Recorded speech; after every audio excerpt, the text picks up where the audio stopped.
Hi friends, ഇന്ന് ഞാൻ വന്നിട്ടുള്ളത് നമ്മുടെയൊക്കെ ഒരു പഴയ കാല ഒരു ഫേമസ് സ്നാക്കുമായിട്ടാണ് അരിയുണ്ട. അപ്പോൾ എൻ്റെയൊക്കെ കുട്ടിക്കാലത്ത് പറയായിരുന്നെങ്കിൽ അരിയുണ്ടയും നെയ്യപ്പം, ഉണ്ണിയപ്പം, പഴംപൊരി, ഉള്ളിവട ഇങ്ങനെയുള്ള കടികളൊക്കെ ഉള്ളായിരുന്നു. പിന്നെ കുറച്ചൊക്കെ വലുതായതിന് ശേഷമാണ് സമോസയും കട്ട്ലറ്റും വന്നത്. ഇപ്പോൾ അതിമൊന്നും വിട്ടു അല്ലേ. അപ്പോൾ എനിക്ക് ഒരുപാട് ഇഷ്ടമുള്ള ഒരു വിഭവമാണിത്. ഇനിയിപ്പോൾ അതായത് ഈ പ്രായത്തിൽ കിട്ടുകയാണെങ്കിലും ഒരുപാട് കഴിക്കും. അങ്ങനെ അത്രയ്ക്ക് ഇഷ്ടമുള്ളൊരു സ്നാക്കാണ് കേട്ടോ ഇത്. അപ്പോൾ അതെന്താണെങ്കിലും നിങ്ങളായിട്ടൊന്ന് ഷെയർ ചെയ്യണമെന്ന് കരുതി. ഒരുപാട് പേർക്ക് അറിയുന്ന റെസിപ്പി തന്നെ ആയിരിക്കാം, എന്നാലും നമ്മുടെ പുതിയ മക്കൾക്കൊന്നും ചിലപ്പോൾ ഇതിനെക്കുറിച്ച് വലിയ ഐഡിയ ഒന്നും ഉണ്ടാവില്ല. അപ്പോൾ അവരും കൂടെ ഒന്ന് അറിയട്ടെ ഇതൊക്കെ ആയിരുന്നു നമ്മുടെയൊക്കെ കുട്ടിക്കാലത്ത് ഉണ്ടായിരുന്നത് എന്നുള്ളത്. അപ്പോൾ ശരി, നമുക്ക് വീഡിയോയിലോട്ട് പോകാം. അപ്പോൾ നമുക്ക് ആദ്യം എന്താ ചെയ്യേണ്ടത് വെച്ചെങ്കിൽ 1.5 കപ്പ്, ഞാൻ ഇവിടെ എടുത്ത അളവാട്ടോ പറയുന്നത്, 1.5 കപ്പ് അരി എടുക്കണം. ഈ അരി ഒന്ന് കഴുകിയിട്ട് ഞാനിവിടെ ഊറ്റി വെച്ചതാണ്.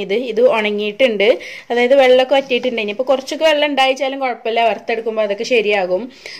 പിന്നെ നിങ്ങൾ ഒരു കാര്യം കൂടെ പറയട്ടെ, നിങ്ങൾ എടുക്കുകയാണെങ്കിൽ നിങ്ങളുടെ കയ്യിൽ ചുവന്ന അരിയില്ലേ, മട്ടരി അല്ലെങ്കിൽ കുത്തരി എന്നൊക്കെ പറയും, അതുണ്ടെങ്കിൽ അതെടുക്കുകയാണ് ഏറ്റവും നല്ലത്. ശരിക്കും ഈ റെസിപ്പിയിൽ അതാണ് ഉൾപ്പെടുത്തേണ്ടത്.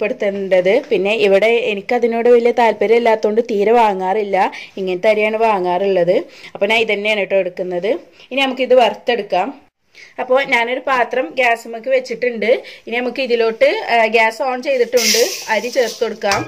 ഇനി ഇത് നന്നായിട്ട് അങ്ങ് വറുത്തെടുക്കാം. കുറച്ചൊക്കെ കുക്കിങ്ങിൽ എക്സ്പീരിയൻസ് ഉള്ളവരാണെങ്കിൽ ഹൈ ഫ്ലെയിമിൽ തന്നെ വെച്ചുകൊണ്ട് വറുത്തെടുത്തോളൂ. കുക്കിംഗ് ബിഗിനേഴ്സ് ഒക്കെ ആണെങ്കിൽ ലോ ഫ്ലെയിമിൽ വെച്ചാൽ മതി, ഇല്ലെങ്കിൽ കരിഞ്ഞു പോകും.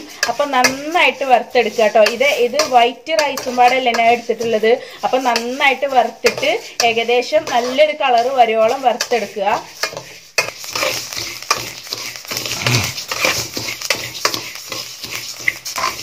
നമ്മൾ കൈയെടുക്കാതെ ഇളക്കിക്കൊണ്ട് നിൽക്കണം കേട്ടോ, ഇല്ലെങ്കിൽ കരിഞ്ഞു പോകും.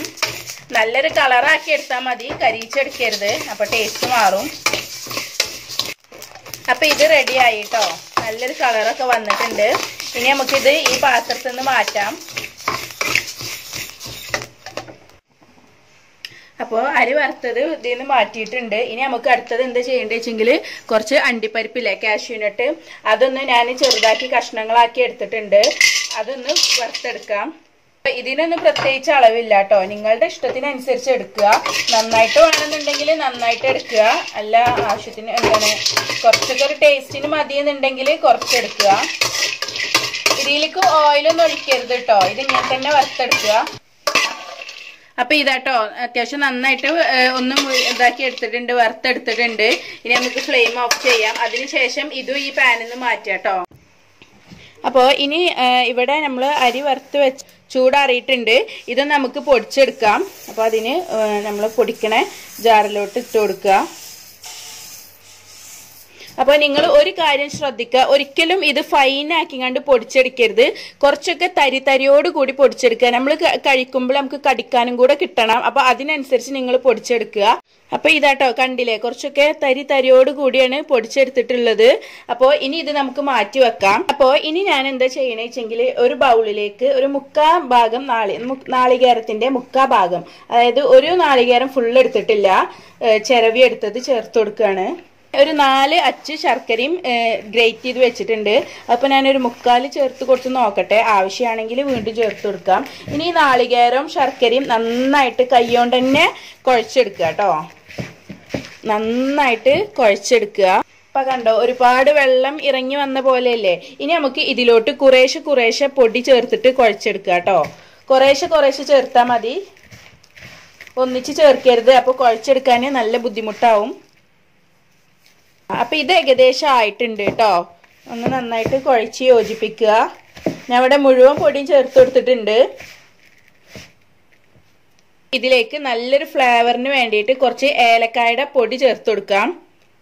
1/2 ടീസ്പൂണ് പൊടി ചേർത്ത് കൊടുത്തിട്ടുണ്ട്. പിന്നെ നമ്മൾ വറുത്ത് വെച്ച അണ്ടിപ്പരിപ്പും കൂടെ ചേർത്ത് കൊടുക്കാം.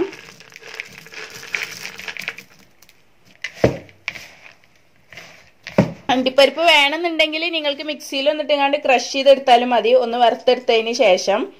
ഒരു 1/2 ടീസ്പൂണ് നെയ്യും കൂടെ ചേർത്ത് കൊടുക്കുന്നുണ്ട്. നെയ്യ് ചേർത്ത് കൊടുത്താൽ നല്ലൊരു ടേസ്റ്റ് ആണ് കേട്ടോ. അപ്പൊ നെയ്യിന്റെ ടേസ്റ്റ് ഇഷ്ടമല്ലാത്തവർ ചേർത്ത് കൊടുക്കണ്ട. എന്നിട്ട് ഇനി നന്നായിട്ട് കുഴച്ചെടുക്കുക. എല്ലാതും തമ്മിൽ നന്നായിട്ട് മിക്സ് ചെയ്യണം. അടിഭാഗത്തേക്കൊക്കെ കുഴത്തില്ലെന്നുള്ളത് പ്രത്യേകം ശ്രദ്ധിക്കുക. ഇപ്പൊ കൈയൊക്കെ കഴുകി വന്നിട്ടുണ്ട്. ഇനി നമുക്കിത് ചെറിയ ചെറിയ ഉരുളകളാക്കി എടുക്കാം. കയ്യിലിട്ടുകൊണ്ട് നന്നായിട്ട് മുറുക്കിയെടുക്കുക. ഇങ്ങനെ ഉരുളകളാക്കി എടുക്കുക കേട്ടോ. കയ്യിലിട്ടുകൊണ്ട് നന്നായിട്ട് മുറുക്കിയെടുക്കാൻ മറക്കരുത്. മുറുക്കി കൊണ്ടുവരണം.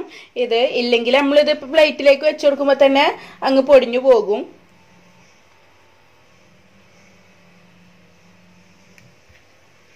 അപ്പൊ ഇതാട്ടോ എല്ലാതും അങ്ങനെ ബാൾസാക്കി എടുത്തിട്ടുണ്ട്. ഒരു 25-26 ഉരുളകൾ കിട്ടും ഈ ഒരു പെർട്ടിക്കുലർ റെസിപ്പി വെച്ചിട്ട്. പിന്നെ ഇതിൽ ഒരു കാര്യം കൂടെ ശ്രദ്ധിക്കുക. ശർക്കര എടുക്കുമ്പോൾ നല്ല ക്വാളിറ്റിയിൽ ശർക്കര എടുക്കാൻ പ്രത്യേകം ശ്രദ്ധിക്കുക.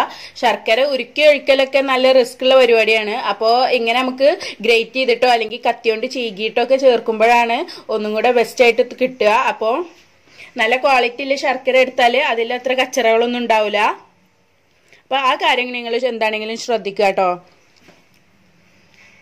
പിന്നെ ഈ റെസിപ്പി ഒരുപാട് പേർക്ക് അറിയുന്ന റെസിപ്പി തന്നെ ആവാം. എന്നാലും അറിയാത്ത പുതിയ കുട്ടികളൊക്കെ ഉണ്ടാകും. അപ്പൊ അവർക്ക് വേണ്ടിയിട്ടാണ് ഷെയർ ചെയ്തിട്ടുള്ളത്.